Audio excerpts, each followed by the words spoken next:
Good Friday morning, my favorite Broncos. I hope you're ready for a 3-day weekend. Today, there's nothing to submit, but I do want to show you how to go ahead and get started into your summer reading to look for the rhetorical situation, specifically persona, since that's what we've been discussing this week. So I gave you a sample text, and I'm going to show you how I would start taking notes if that were my summer reading book.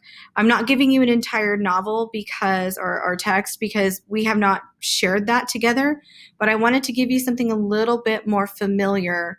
So if you click down here where it says Elie Wiesel's NPP acceptance speech, that is his Nobel Peace Prize acceptance speech that he received in 1986. And if you'll remember, Elie Wiesel wrote Night, which we all should have read our freshman year. It's okay if we haven't. But down here on this link where it says read the acceptance speech, this is where I'm pulling my text examples from to model for you how to pull this out of text, okay? So if you want to skim this, it's very short in terms of this version of it, but I would like to make sure that you understand that anytime I model rhetorical situation, I'm going to come back to this text. So at some point, you definitely want to make sure you read it. So here are my notes, and you can do yours on notebook paper as well, or you can write, directly in your book or whatever. I just needed a break from my screen, so I wanted to make sure I just wrote it down. So I just titled it Summer Reading. I put my text here. You would put the title of yours. And I'm reminding myself that eventually I am going to be looking holistically at the rhetorical situation of this text. So you've got time. We're barely on the first part. So if your book is not lending itself well, then you've got time to change things. You've got time to check something else out. There's no reason we can't get into something. And even if you don't finish it, it's okay. Nothing is going to hurt you by starting a nonfiction book and practicing these skills. So I titled this section Persona. And what I'm looking for when I'm analyzing persona is what facets of persona are evident, right? Just like when we looked at the TED Talks, what elements, what qualities are being emphasized?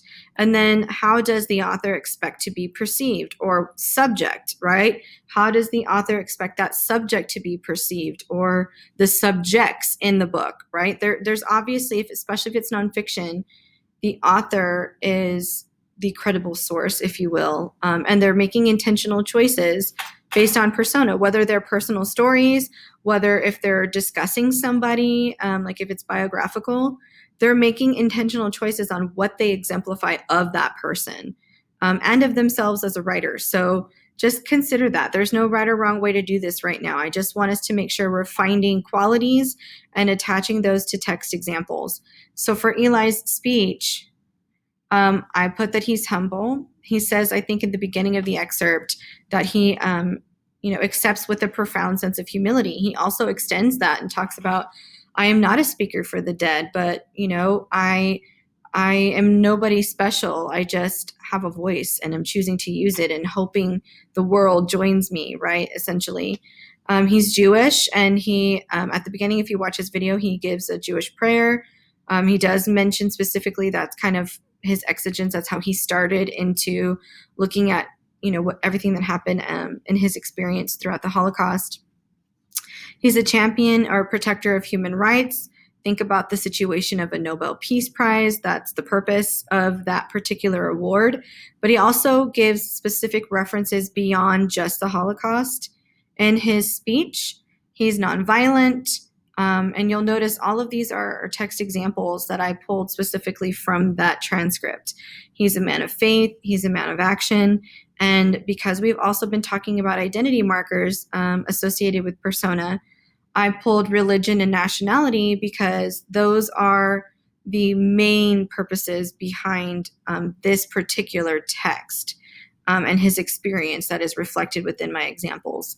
So I don't need you to do a whole page. I just wanted to make sure for myself I had plenty of examples to pull from, because eventually you will look at this text for the entire rhetorical situation. You will be breaking down each individual concept, and you will need to make sure that you have solid examples of those things. So I'm asking that you carve out time today and be proactive and start pulling those examples.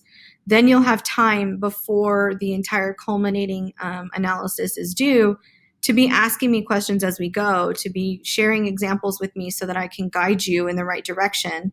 And then, of course, to make sure that you understand each concept as we go through it.